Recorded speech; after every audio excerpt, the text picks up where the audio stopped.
the best academy. Hi friends, welcome to Harish academy. ఈరోజు November 23 2024కి సంబంధించి వార్తలు నిలిచిన జాతీయ, అంతర్జాతీయ, రాష్ట్రీయ అంశాల గురించి, వార్తలు నిలిచిన వ్యక్తులు, అవార్డులు, పుస్తకాలు, మరి క్రీడా సంబంధిత సమాచారం, ఒక్కొక్క అంశాన్ని వివరంగా తెలుసుకుందాం. సో ఫ్రెండ్స్, ఇప్పుడు మనం డిస్కస్ చేయబోయే టాపిక్ సంబంధించి అభ్యర్థులకు ఎలాంటి సందేహాలు, ఏ డౌట్స్ ఉన్నా కూడా ఈ వీడియో కింద కామెంట్ బాక్స్లో కామెంట్ రూపంలో మీ యొక్క డౌట్ని పోస్ట్ చేయండి. ఖచ్చితంగా మీ యొక్క కామెంట్కి రిప్లై ఇచ్చే ప్రయత్నం చేస్తాను. యాక్చువల్లీ బోర్డు అందుబాటులో లేని కారణంగా ఈరోజు మన కరెంట్ అఫైర్స్ సెషన్ని ఈ విధంగా మీ ముందుకు తీసుకురావడం జరిగింది. రేపటి నుండి మళ్ళీ డిజిటల్ బోర్డు పైన క్లాసెస్ చెప్పడం అనేది జరుగుతుంది. సో అప్పటి వరకు please support and cooperate. So ఇక్కడ అబ్జర్వ్ చేస్తే నవంబర్ 23 2024కి సంబంధించి ఫస్ట్ టాపిక్. సో తరచూ వార్తలు నిలుస్తున్న అంశాలపైన పోటీ పరీక్షలకు ప్రిపేర్ అవుతున్న ప్రతి ఒక్క అభ్యర్థి ప్రత్యేక శ్రద్ధను చూపండి. లాస్ట్ 6 months ఆర్ 1 yearలో రెగ్యులర్గా రిపీటెడ్గా వార్తలు నిలుస్తున్న అంశాలు ఏవైతే ఉంటాయో వాటిని గుర్తించండి.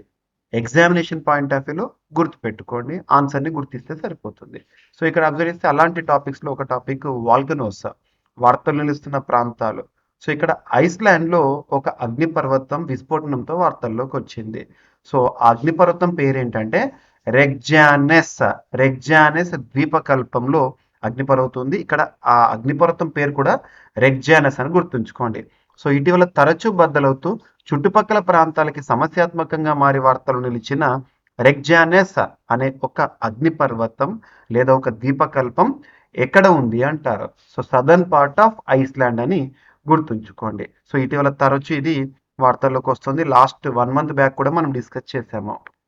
నెక్స్ట్, దేశంలోనే మొట్టమొదటి, ప్రపంచంలోనే మొట్టమొదటి, అతిపెద్ద, అతి చిన్న, అతి పొడవైన ఇలాంటి ప్రత్యేక పదాలతో కూడిన కరెంట్ అఫైర్స్ని మనం సూపర్లేటివ్స్గా డిస్కస్ చేస్తున్నాం. సో ఇక్కడ అబ్జర్వ్ చేస్తే అలాంటి సూపర్లేటివ్ టాపిక్, భారతదేశంలోనే మొట్టమొదటి కాన్స్టిట్యూషన్ మ్యూజియం, రాజ్యాంగ మ్యూజియం అని గుర్తుపెట్టుకోండి. మనందరికీ తెలుసు నవంబర్ 26 ఎవ్రీ ఇయర్ కూడా మనం రాజ్యాంగ దినోత్సవంగా జరుపుకుంటాము.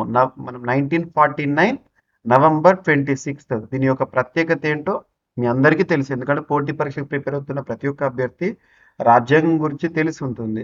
సో అందులో భాగంగా రాజ్యాంగానికి సంబంధించి 1949 నవంబర్ 26 ప్రత్యేకత, ఆ ప్రత్యేకతని మనం రాజ్యాంగ దినోత్సవంగా జరుపుకుంటున్నాం. ఈ ఇయర్ 75th యానివర్సరీని దృష్టిలో ఉంచుకొని దేశంలోనే మొట్టమొదటి రాజ్యాంగ మ్యూజియం లేదా కాన్స్టిట్యూషన్ మ్యూజియంని ఇనాగ్రేట్ చేయడం జరిగింది. ఈరోజు భారత స్పీకర్ అంటే స్పీకర్ దేనికి సంబంధించి లోక్సభకు ఉంటారు. సో ఇనాగ్రేట్ చేశారు ఓం బిర్లా గారు. దీన్ని ఎవరు నిర్మించారంటే ఓపి జిందాల్ గ్లోబల్ యూనివర్సిటీ వారు దీన్ని నిర్మించడం జరిగింది. ఎక్కడ ఉంది? సోనిపట్ అంటే ఇక్కడ హర్యానాలో, గుర్తుపెట్టుకోండి. ఓకేనా? నెక్స్ట్ వచ్చేసి సో గగన్యాన్ మిషన్ మనందరికీ తెలుసు, ఇస్రో ప్రతిష్టాత్మకంగా 2026లో నిర్వహించబోతుంది. యాక్చువల్గా ఫస్ట్ షెడ్యూల్ ప్రకారం 2025 అనుకున్నాము, కానీ డ్యూ టు సమ్ రీజన్స్ ఇటీవల ఇస్రో చీఫ్ సోమనాథ్ గారు 2026లో గగన్యాన్ సంబంధించి షెడ్యూల్ ఉంటుందని చెప్పారు.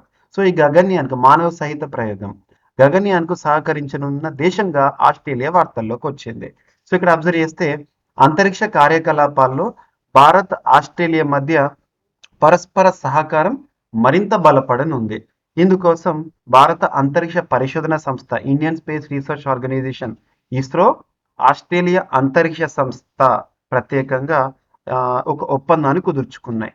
భారత్ తొలిసారిగా చేపట్టనున్న మానవ సహిత అంతరిక్ష యాత్ర గగన్యాన్కు ఆస్ట్రేలియా సహకరించేందుకు వీలు కల్పిస్తుంది అంటే ఇది. సో గగన్యాన్కు సంబంధించి క్రూ మాడ్యూల్, రికవరీ మిషన్లలో ఆస్ట్రేలియా స్పేస్ ఏజెన్సీ వారు చేయూతను అందించబోతున్నారు. ఇంపార్టెంట్, అడుగుతారు ఎగ్జామినేషన్లో, రానున్న గ్రూప్ 2 ఎగ్జామినేషన్లో కూడా అడగవచ్చు. Next Armenia. సో ఇక్కడ ఇంటర్నేషనల్ సోలార్ అలయన్స్, మనం తరచూ కొన్ని కూటముల గురించి చూస్తున్నాం. బ్రిక్స్లో నూతన సభ్య దేశాల చేరిక, ఏడీవీలో నూతన సభ్య దేశాల చేరిక, ఇలా ప్రతి టాపిక్, నాటోలో నూతన సభ్య దేశాలు, ఇలా. సో ఇంటర్నేషనల్ సోలార్ అలయన్స్ 2015 సంవత్సరంలో ఏర్పడిన కూటమి, అంతర్జాతీయ సౌర కూటమి అంటాం. భారత్, ఫ్రాన్స్ సంయుక్తంగా ఏర్పాటు చేసే ప్రస్తుతం ఆ కూటమిలో 104వ సభ్య దేశంగా అర్మేనియా చేరడం జరిగింది. అర్మేనియా 104th ఫుల్ మెంబర్, గుర్తుంచుకోండి. ఇందులో ఇంటర్నేషనల్ సోలార్ అలయన్స్. ఇటీవల మీకు నూతన సభ్య దేశాలు కూటములు అని చెప్పేసి స్పెషల్గా షార్ట్ వీడియోని కూడా మన YouTube channel Praveen sir classes YouTube ఛానల్లో షార్ట్ రూపంలో అందించాను, ఒకసారి చూడండి. ఇక నెక్స్ట్, ఇటీవల తరచూ వార్తలు నిలుస్తున్న అంశాల్లో వార్తలు నిలిచిన విన్యాసాలు వెరీ వెరీ ఇంపార్టెంట్. సో ఇక్కడ సీ విజిల్ అనే ఎక్సర్సైజ్ ప్రారంభమైంది, భారతదేశానికి సంబంధించి అంతర్గత విన్యాసంగా అర్థం చేసుకోవచ్చు.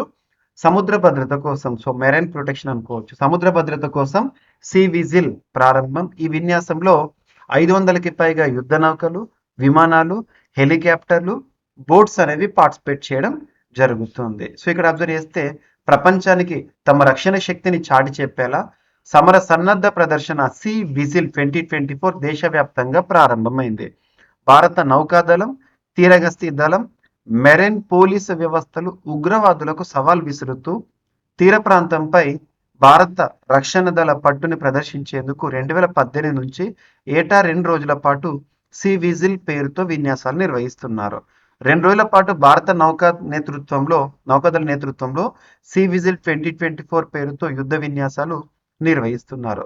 సో గుర్తుపెట్టుకోండి. సో తొలి రోజున సముద్ర తీరరేఖ కలిగి ఉన్న ఆంధ్రప్రదేశ్, తమిళనాడు, పశ్చిమ బెంగాల్, ఒడిశా, పుదుచ్చేరి సహా 13 రాష్ట్రాలు, కేంద్రపాలిత ప్రాంతాలు మొత్తం కలిపి, ఓకేనా, రాష్ట్రాలు అయితేనేమో 9, మిగతా కేంద్రపాలిత ప్రాంతాలు కలుపుకొని 7516.6 కిలోమీటర్ల పొడవున ఈ సన్నద్ధ ప్రదర్శన చేయడం జరిగింది, గుర్తుంచుకోండి.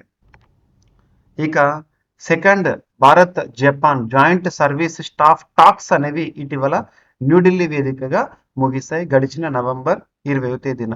ముఖ్యంగా ఇది రక్షణ రంగానికి సంబంధించి Bharat Japan joint service staff talks అనేది రక్షణ రంగానికి సంబంధించి డిఫెన్స్ రిలేటెడ్గా పరస్పర సహకారం కోసం ఉద్దేశించిందని అర్థం చేసుకోండి. ఇక ఇటీవల భారతదేశం ఆతిథ్యంలో మొట్టమొదట ప్రారంభం కానున్న, సో ఇక్కడ అబ్జర్వ్ చేస్తే నవంబర్ 25 నుండి 30th వరకు భారతదేశం ఆతిథ్యంలో ప్రారంభం కానున్న ఒక global cooperative conference. So global cooperative conference అనేది భారతదేశం ఆతిథ్యంలో న్యూఢిల్లీ రాజధాని, మన దేశ రాజధాని న్యూఢిల్లీ వేదికగా, భారత్ మండపం వేదికగా 25 నవంబర్ నుండి 30 నవంబర్ వరకు జరగబోతోంది. ఈ సదస్సు యొక్క థీమ్ వచ్చేసి cooperatives build prosperity for all, గుర్తుపెట్టుకోండి. ఇక సో తెలంగాణ రాష్ట్రానికి సంబంధించి ఒక కార్యక్రమం లర్న్ ప్లే గ్రో అనే కార్యక్రమం అంగన్వాడీ కేంద్రాల్లో, సో తెలంగాణ రాష్ట్రంలోని 644 అంగన్వాడీ కేంద్రాల్లో చిన్నారుల పూర్వ ప్రాథమిక విద్య అభివృద్ధి కోసం అమెరికా అంతర్జాతీయ అభివృద్ధి ఏజెన్సీ మరియు సెసామి వర్క్షాప్ ఇండియా ట్రస్ట్ సంయుక్తంగా లర్న్ ప్లే గ్రో కార్యక్రమాన్ని అమలు చేస్తుంది. తెలంగాణ రాష్ట్రం భూపాలపల్లి జిల్లాలో ఈ కార్యక్రమం కింద ఆటపాటలతో కూడిన బోధనను ప్రత్యక్షంగా అందించనుంది. ఇందులో 14,000 నుంచి 16,000 మంది చిన్నారులు, వారి కుటుంబాలు భాగస్వామ్యం అవుతాయంట. మిగతా కేంద్రాల్లో లక్షల మంది చిన్నారులకు డిజిటల్ కార్యక్రమం కింద సేవలు అందుబాటులోకి రానున్నాయి, గుర్తుపెట్టుకోండి, అడగొచ్చు ఎగ్జామినేషన్ పాయింట్ ఆఫ్ వ్యూలో, ఓకేనా. సో నెక్స్ట్ టాపిక్ వచ్చేసి సో క్రీడలకు సంబంధించి Bihar to host Khelo India youth games, so ఒక షెడ్యూల్. సో ముఖ్యంగా ఏదైనా క్రీడలకు సంబంధించి అందులోనూ ఖేలో ఇండియా గేమ్స్ గురించి ఎగ్జామినేషన్ పాయింట్ ఆఫ్ వ్యూలో క్వశ్చన్స్ అడగొచ్చు. సో రానున్న ఖేలో ఇండియా యూత్ గేమ్స్కి మరియు పారా గేమ్స్కి ఈ April 2025, so 2025 April, so 2025 April మంత్లో ఏ రాష్ట్రం ఆతిథ్యం ఇవ్వబోతుందంటే బీహార్, గుర్తుపెట్టుకోండి. So Bihar will host Khelo India youth games in 2025 in April next year. So అడగొచ్చు ఎగ్జామినేషన్ పాయింట్ ఆఫ్ వ్యూలో. సో దీనికి సంబంధించి మస్కట్ ఏంటి, ఇవన్నీ కూడా మనకి ఎగ్జామినేషన్ పాయింట్ ఆఫ్ వ్యూలో అడిగే అవకాశం ఉంది. ప్రస్తుతానికి అయితే ఇంకా ఈ స్పోర్ట్స్ స్టార్ట్ కాలే కాబట్టి హోస్ట్ రాష్ట్రం ఏంటో చూడండి, సరిపోతుంది. నెక్స్ట్, భారత సైన్యాధ్యక్షుడికి నేపాల్ గౌరవ సైనాని హోదా అనేది దక్కడం జరిగింది, గుర్తుపెట్టుకోండి. సో ఇక్కడ అబ్జర్వ్ చేస్తే భారత సైన్యాధ్యక్షుడు జనరల్ ఉపేంద్ర ద్వివేదికి నేపాల్ సైన్యంలో గౌరవ సేనాని హోదాను ప్రదానం చేశారంట. నేపాల్ అధ్యక్షుడు ఎవరు? రామచంద్ర పౌడేల్ అక్కడ రాష్ట్రపతి భవనంలో ఈ పురస్కారాన్ని అందించడం జరిగింది, ఈ హోదాని ఇవ్వడం జరిగింది. సో ఆర్మీకి సంబంధించి లేదా రక్షణ రంగం సంబంధించి ఇటువంటి ఇంపార్టెన్స్ ఉన్న వాటిని ఖచ్చితంగా గుర్తుపెట్టుకోవాలి. నెక్స్ట్ వచ్చేసి సో మాలి దేశానికి నూతన ప్రధానిగా ఇటీవల వార్తల్లోకి వచ్చిన వ్యక్తి పేరు ఏంటని అడుగుతారు. సో తన పేరు గుర్తుంచుకోండి, అబ్దుల్లాయే మైగా. సో అబ్దుల్లాయే మైగా ఇటీవల ఏ దేశానికి నూతన ప్రధానిగా వార్తల్లోకి వచ్చారంటే ఆ, మనం అబ్జర్వ్ చేస్తే మాలి. మాలి ఆఫ్రికా ఖండంలోని ఒక దేశము. నెక్స్ట్, సో ఇటీవల ఏ దేశ అధ్యక్షుడు లేదా ఏ దేశ ప్రధానిపై ఐసీసీ అరెస్టు వారెంట్ని జారీ చేసింది అని అడగొచ్చు. సో ఇజ్రాయెల్ ప్రధానమంత్రి బెంజమిన్ నెతన్యాహుపై అంతర్జాతీయ నేర న్యాయస్థానం ఇంటర్నేషనల్ క్రిమినల్ కోర్టు అరెస్టు వారెంట్ని జారీ చేసింది. ఆయనతో పాటు రక్షణ శాఖకి సంబంధించిన కొంతమంది అధికారులపై కూడా జారీ చేయడం జరిగింది. గాజాలో యుద్ధ నేరాలు అమానుష చర్యలకు సంబంధించి వారందరిపై ఐసీసీ అరెస్ట్ వారెంట్ జారీ చేయడం జరిగింది. సో ఇవి ఫ్రెండ్స్ ఈరోజు వార్తలు ఇచ్చిన అంశాలు ఒకసారి ర్యాపిడ్గా చూస్తే, ఫస్ట్ ఐస్లాండ్లోనే ఒక అగ్నిపర్వతం లేదా ఒక ద్వీపకల్పం వార్తల్లోకి వచ్చింది. తరచూ బద్దలవుతూ చుట్టుపక్కల ప్రాంతాలకు సమస్యాత్మకంగా మారి అదేంటంటే రెగ్జానస్. సెకండ్, భారతదేశంలోనే మొట్టమొదటి రాజ్యాంగ మ్యూజియం ఈ రోజు ప్రారంభోత్సవంతో వార్తల్లోకి వచ్చింది. గగన్యాన్కు సహకరించనున్న దేశంగా ఆస్ట్రేలియా ఒక ఒప్పందంతో. అండ్ ఇంటర్నేషనల్ సోలార్ అలయన్స్లో 104వ దేశంగా సభ్య దేశంగా అర్మేనియా. సీ విజిల్ సముద్ర భద్రతకు సంబంధించి విన్యాసం ప్రారంభమైంది. So second, India joint service staff exercise లేదా టాక్స్ అనేవి ఇటీవల న్యూఢిల్లీలో కంక్లూడ్ అయ్యాయి. And global cooperative conference ICA global cooperative కాన్ఫరెన్స్కి భారతదేశం ఆతిథ్యము. అంగన్వాడీ కేంద్రాల్లో లెర్న్ ప్లే గ్రో అనే కార్యక్రమం సంబంధిత అంశము.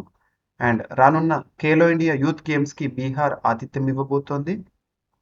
భారత సైన్యాధ్యక్షుడికి నేపాల్ గౌరవ సేనాని హోదా ఇవ్వడం జరిగింది. సో ఇటీవల మాలికి నూతన ప్రధానిగా మైగా గారు అండ్ నెతన్యాహుపై ఇంటర్నేషనల్ క్రిమినల్ కోర్టు అరెస్ట్ వారెంట్ని జారీ చేయడం జరిగింది. సో ఇవి ఫ్రెండ్స్ ఈరోజు వార్తలు నిలిచిన అంశాలు. సో మిస్లీనియస్ టాపిక్స్ ఏమైనా మిగిలి ఉంటే రేపటి క్లాస్లో మనం డిస్కస్ చేద్దాం. రేపటి రోజున డిజిటల్ క్లాస్ పైన బోర్డ్స్ క్లాస్ అనేవి చెప్పడం జరుగుతుంది. మళ్ళీ కలుద్దాం. Thank you.